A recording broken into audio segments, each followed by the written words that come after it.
रसूल साईं मंगी साईं जो ख़ैर, डॉक्टर अब्दुल रहीम मंगी साहब जो ख़ैर, अमीर अली मंगी साईं जो ख़ैर, पंहिंजी बारगाह में उहद जबल जेॾो लिखण क़बूल फरमा। ओ मौला तोखे मोहम्मद आले मोहम्मद जो वास्तो थिए।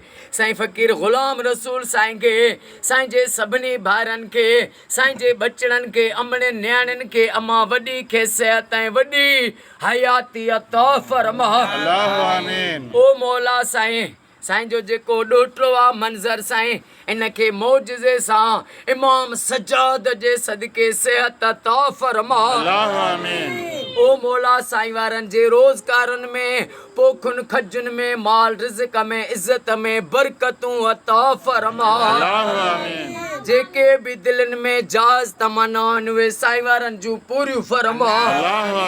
ओ मौला साईं हाकिम अली शेख साईं जो बेड़ो तार, हिननि ते जेके भी मुश्किलातूं आहिनि मुश्किल कुशा जे सदके ऐं मासूम अम्मा सकीना बीबी जे सदके तो मुश्किलातूं सभु दूर फरमा।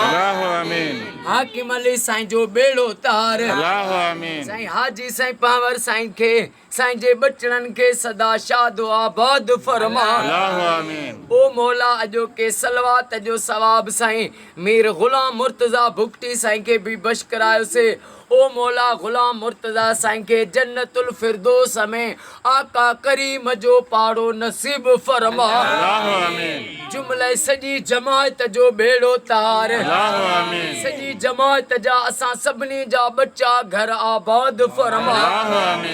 महबूब जी सारी उम्मत के फिरके वारियत खां बचा।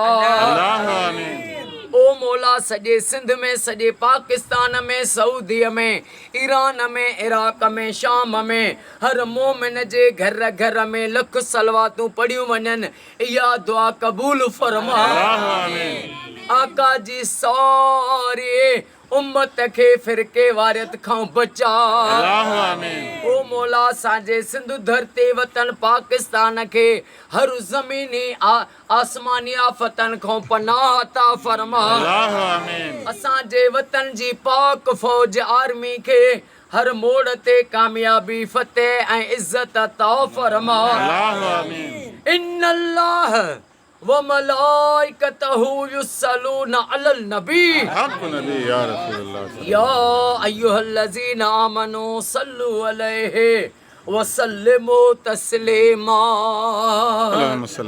अल्लाहुम्मा सल्लि अला मुहम्मद व आले मुहम्मद। ला इलाहा इल्लल्लाह मुहम्मदुर रसूलुल्लाह। नारे हैदर।